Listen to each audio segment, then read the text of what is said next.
It's time to cook with Mrs. Beck. Well, today I'm bringing you an extra special video. One of my math classes will be doing all the cooking today. They're going to break into two groups and cook two different things. They're going to make a vegetable dip, and right now they're going to teach you how to make a make-ahead coffee cake that can sit in your refrigerator for 1 to 3 days before you bake it. All right, let's get started.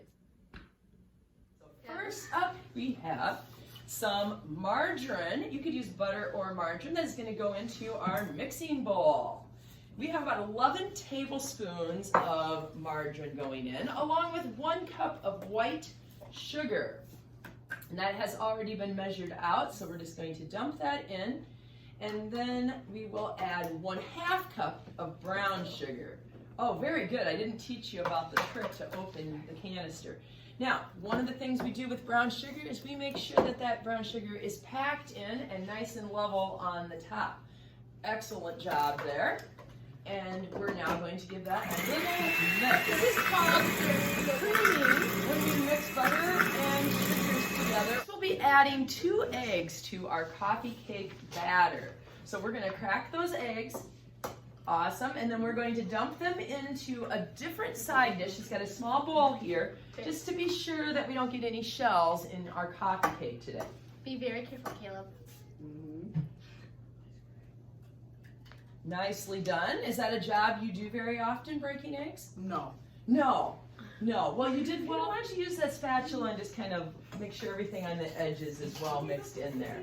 And while she's doing that, Connor here is going to work on sifting our dry ingredients. So this is a sifter, and you can skip this if you want, but when I use baking powder, I kind of like to use a sifter. So we're going to set that right over the bowl because it's got a mesh screen, and if we set it here, we'll end up with dry ingredients all over our table. So into there, he's going to put the flour. I think we have 2 cups of flour in that bowl already measured out.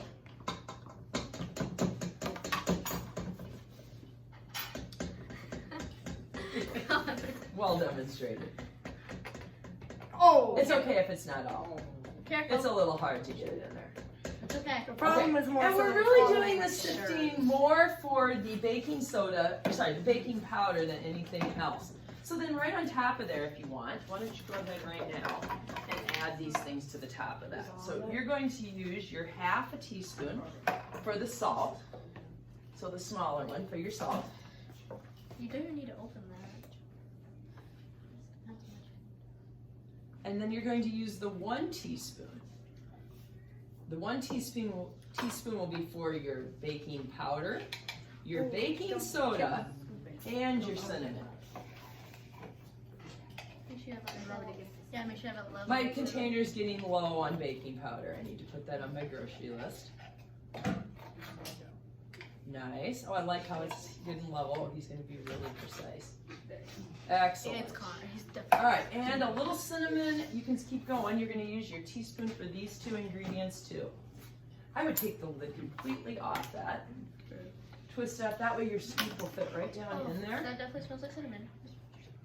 Ooh, that's good. This is a very cinnamony. Yes. And that brown sugar in this coffee cake makes it taste really good. Life lesson. All right, one more ingredient into our sifter is our baking soda. Should I put this through? It'll be okay. Okay. All right, he's leveling it off. Perfect. All right, and time to sift. Baking powder has a bit of an aluminum taste, so we'd like to break up any clumps. And so that's the goal of sifting. Well, now that we have our dry ingredients sifted, we're going to have 1 cup of milk that we will be adding to our cake. Nice job measuring. All right, we are going to be adding these 2 ingredients, alternating into the pan. So, Alex, if you want to step to the other side of Tatum, and Connor, come on down. Are you the pourer for the dry ingredients? Oh, I am. I'm sorry, Caleb, come on in. Okay, we're shifting around here. All right, go ahead and pour the dry ingredients. Pour about 1/3 of them in. And then Tatum will go ahead and mix that. Yes. And then Alex, you're going to pour just a little bit of your milk in, about 1/3 of it. You can do it now. Go ahead. Over there, wash it.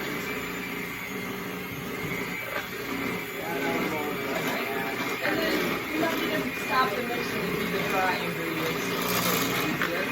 Add a little more. Dry ingredients will spray. All right, a little more dry ingredient. The dry ingredients spray everywhere. They do spray everywhere. You just Just like the flowers. Yes. All right, add that milk.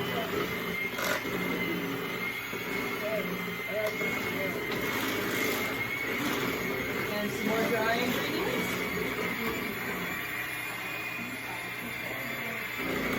And the rest of the milk. It's time to put that cake batter into our greased pan. That pan has already been greased so that the cake will come out better after it bakes. And we'll just get it all into the pan and then kind of even it out so that we have batter in every corner. And while those boys are finishing getting the batter into the pan, we are going to make a topping for this. This topping is going to have brown sugar, nutmeg, and cinnamon. You could add nuts if you wanted, but today we're going to just use those 3 ingredients. So go ahead there, Ayla, and add those things to the bowl. We have a half a teaspoon of cinnamon and a 1/4 teaspoon of nutmeg. And then she's going to do a packed 1/2 cup of brown sugar, just enough to give it a nice little crumbly top. And when it's all ready, we will cover it with some tin foil and put it into the refrigerator until tomorrow.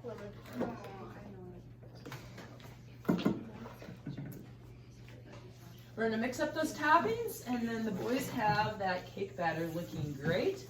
And you're just going to sprinkle that so that there's a little bit all over the cake. Are those right?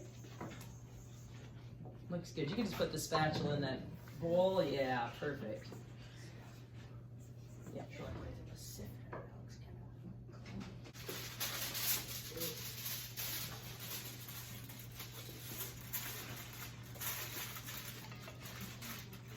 Okay, and there's our coffee cake. We'll taste it tomorrow after it sits in the fridge.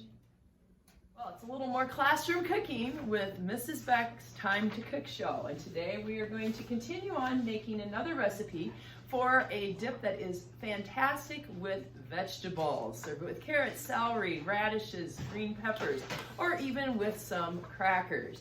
So we're going to be using this nifty tool that I just love. It's an adjustable measuring cup. And we're going to set this at the 1 cup mark, and we're going to put some sour cream in there, and then we'll fill it again with Miracle Whip. You can use mayonnaise if you prefer, but I love this thing because once it's filled, you just pop it up, and all those soft, sticky ingredients pop right out into our bowl. So you're going to go ahead and I'll let you do it. Set it to the 1 cup mark and fill it with sour cream and some Miracle Whip. You're probably going to have to use your spatula there to help you out a little bit. And he'll just fill it up to the top. So we get a cup. And again, with dips, measuring is not nearly as important as it is with that cake that we made, because we can, have a little less sour cream or Miracle Whip and nobody will really know. Okay, he's now going to press the bottom of that adjustable measuring cup, and it's going to plop right in. Look at that. If you want to use your spatula to get that last little bit off. Fantastic.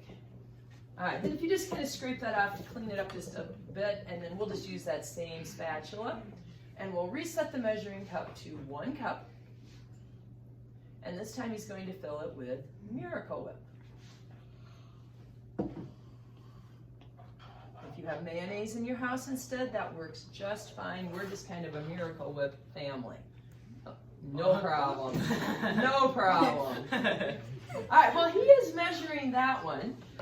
We have on the table some spices. We are going to be using onion flakes, dill weed, Beaumonde seasoning, and parsley. Beaumonde seasoning might be something you don't have in your house, and I'm not able to buy it at our local grocery store. I end up buying that on Amazon to make this dip. It's the only thing I really use that spice for. You could leave it out if you wanted to, but I do think it gives it a very distinct and unique flavor.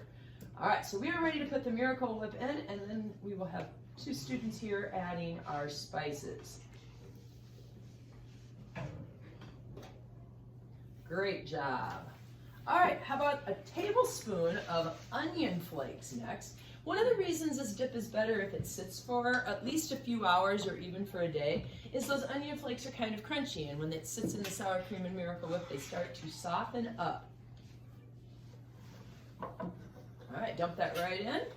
And then we need 1½ teaspoons of all the remaining things. And I don't own a teaspoon that is a 1½, but my wonderful 7th grade math students know that 3/4 plus 3/4 makes 1½. So they will be filling this 2 times each.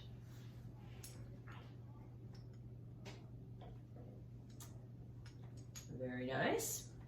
All right, next is that Monday seasoning. Again, you can always find it online if you cannot find it at your grocery store. But I think it's the secret ingredient, and it's my favorite spice in there. That dill weed and parsley just give this dip just a little bit of color with that greenness in there. And again, we're going to do it twice because 3/4 plus 3/4 equals 1½. And now we're going to stir it all together and they'll be ready to put it into the fridge to have with our carrots tomorrow. Well, that concludes our first classroom cooking session. Way to go, everybody. Big round of applause. Great job. All right. Well, we're going. You're on camera right now. Until tomorrow.